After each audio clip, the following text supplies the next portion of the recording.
بسم الله الرحمن الرحيم. رب اشرح لي صدري ويسر لي أمري واحلل عقدة من لساني يفقه قولي. ربنا آتنا من لدنك رحمة وهيئ لنا من أمرنا رشدا. أنكو قدنينا واجبات كالنصارى أيا سي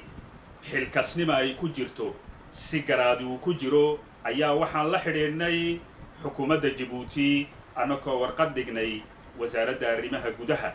كان دالباناينا إن دالكينا أي دورشوين حرو حلالي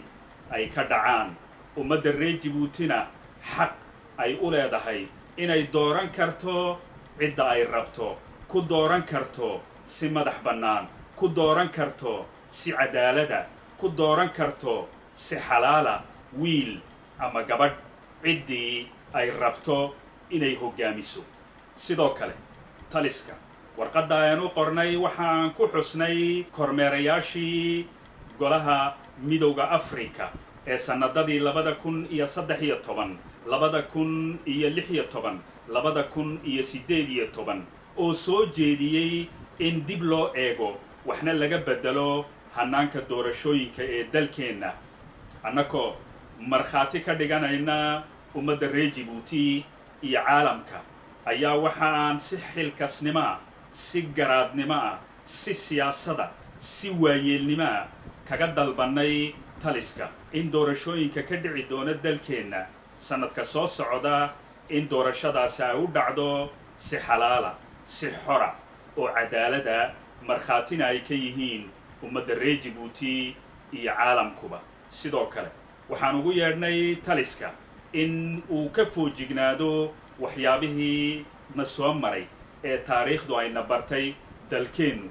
iyo dadkeenu uma baahna mar walba in qalalaasa siyaasadeed uu dhaco si uu talisku isbedel ugu sameeyo hanaanka dimuqraadiyadda axsaabta badan iyo doorashooyinka waxa aan leenahay waa milay iyo male dalkeenu waxa uu u baahan yahay isbedel siyaasadeed dalkeenu waxa uu u baahan yahay doorashooyin xora oo xalaala waxaan u xaydanaynaa oon ka shaqayn doonaa hadduu ilaahay yidhaahdo inaan ummadeenna ku baraarujinno ka dhaadhicinno inaan adduunka ku baraarujinno ka dhaadhicinno inay lagama maarmaan ay tahay la soo gaadhayna wakhtigii doorashooyin xora oo xalaali dalkeenna ay ka dhici lahaayeen ummadda reer Djiboutina ay gudan lahayd waajibkeegii iyo xaqeegii dooran lahaydna wiil ama gabadh cidda ay rabto waxaan idinku yeedhaynaa inaad dhexda xidhataan waxaan idinku yeedhaynaa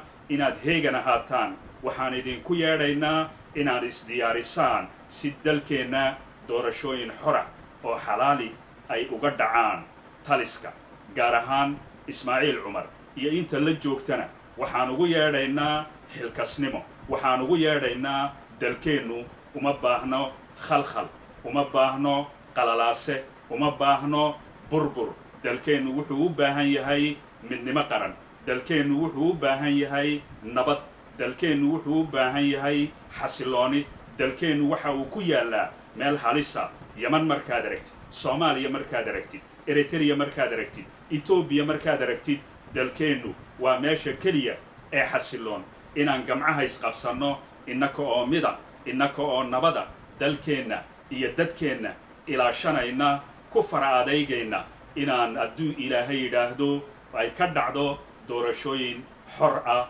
oo xalaala la isla wada ogol yahay